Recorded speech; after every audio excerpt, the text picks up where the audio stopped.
Bismillahirrahmanirrahim. Assalamualaikum warahmatullahi wabarakatuh. Alhamdulillahirabbil alamin wa bihi nasta'in ala umuri dunya waddin. Shalatu wassalamu ala asrofil anbiya'i wal mursalin wa ala alihi wa sahbihi ajmain amma ba'du. Pertama-tama marilah kita panjatkan puji beserta syukur kepada Allah Subhanahu wa taala karena atas berkat rahmat dan hidayahnya sehingga pada kesempatan kali ini kita masih diberikan nikmat iman, Islam dan kesehatan. Salawat beserta salam semoga tetap tercurah limpahkan kepada junjungan kita Habibana wa Nabiyana Muhammad sallallahu alaihi wasallam. Tak lupa kepada keluarganya, para sahabatnya, tabi'in dan tabi'atnya, dan mudah-mudahan sampailah kepada kita selaku umatnya. Amin ya Allah ya Rabbal Alamin.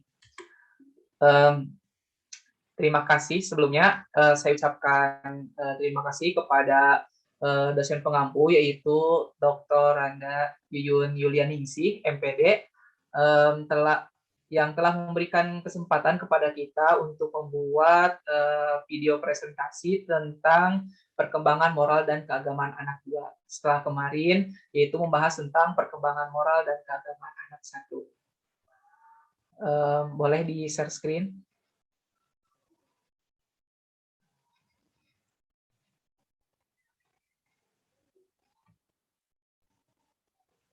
Baik, sebagaimana yang telah tadi saya sampaikan, pada kesempatan kali ini kita akan membahas mengenai perkembangan moral dan keagamaan anak 2, yang dimana judul ini merupakan salah satu bab dari mata kuliah PPD. Nah, adapun untuk anggotanya ataupun para pemateri kali ini yaitu ada Ridwan, Sepia Anggraini, dan Yuri Fatia Alta. Nah, apa aja sih yang akan kita bahas pada materi kali ini? Yang pertama kita akan membahas tentang konsep, terus ada tahapan perkembangan moral dan keagamaan anak, terus ada faktor-faktor, ada proses pembelajaran.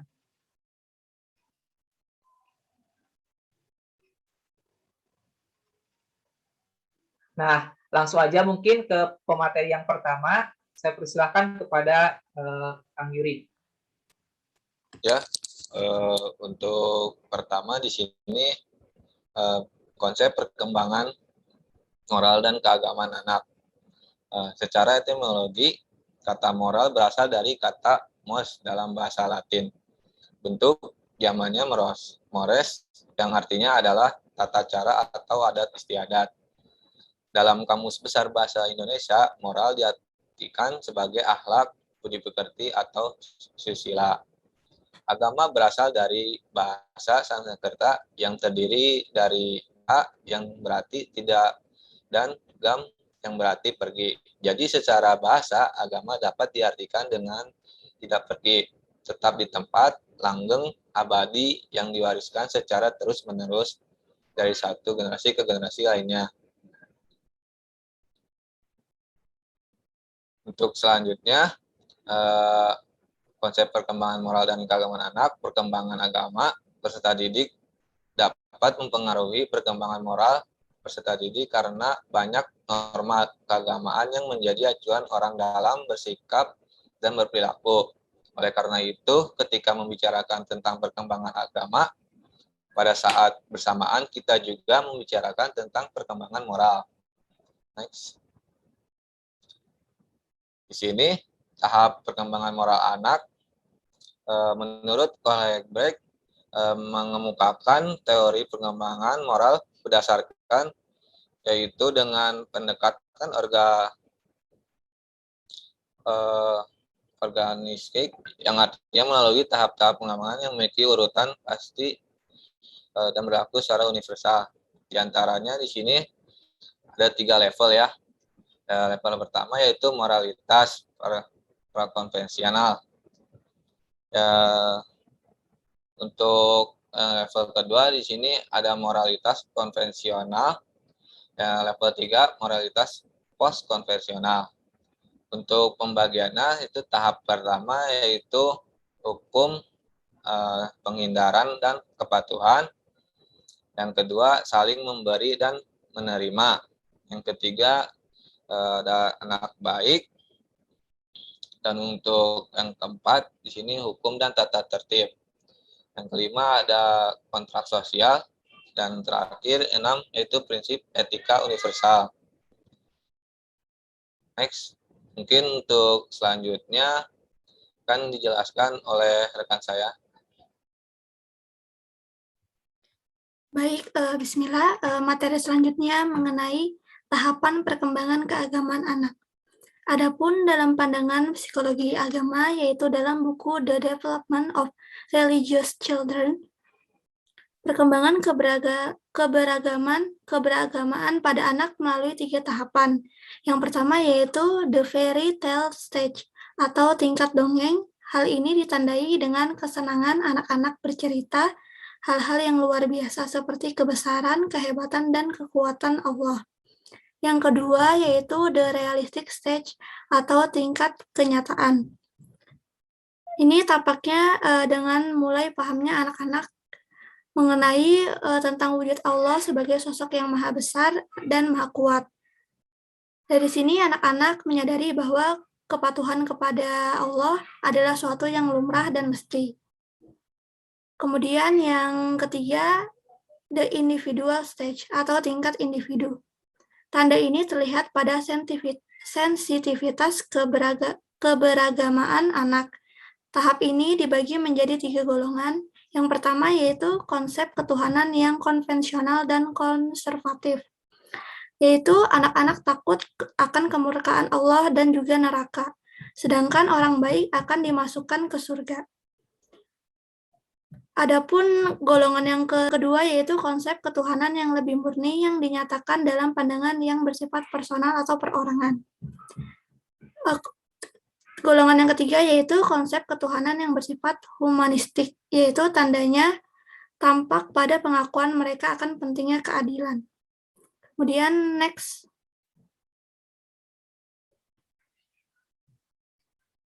Adapun materi selanjutnya yaitu mengenai faktor-faktor yang mempengaruhi perkembangan nilai, moral, dan sikap keagamaan. Faktor yang pertama yaitu lingkungan keluarga. Keluarga sebagai lingkungan pertama yang mempengaruhi perkembangan nilai, moral, dan sikap seseorang. Biasanya tingkah laku seseorang berasal dari bawaan ajaran orang tuanya. Faktor yang kedua yaitu lingkungan sekolah.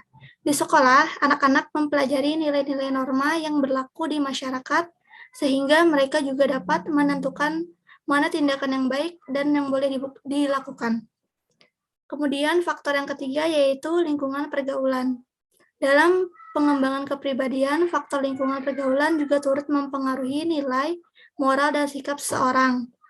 Pada masa remaja, biasanya seseorang selalu ingin mencoba suatu hal yang baru, dan selalu ada rasa tidak enak apabila menolak ajakan temannya. Faktor yang keempat yaitu lingkungan masyarakat. Masyarakat sendiri juga memiliki pengaruh yang penting terhadap pembentukan moral. Tingkah laku yang terkendali disebabkan oleh adanya kontrol dari masyarakat itu sendiri yang mempunyai sanksi-sanksi tersendiri untuk pelanggarnya. Dan yang terakhir, faktornya yang mempengaruhi yaitu pengaruh teknologi. Pengaruh dari kecanggihan teknologi juga memiliki pengaruh kuat terhadap terwujudnya suatu nilai. Di era sekarang, remaja banyak menggunakan teknologi untuk belajar maupun hiburan. Mungkin itu saja, materi selanjutnya akan dijelaskan oleh Ridwan. Baik, terima kasih.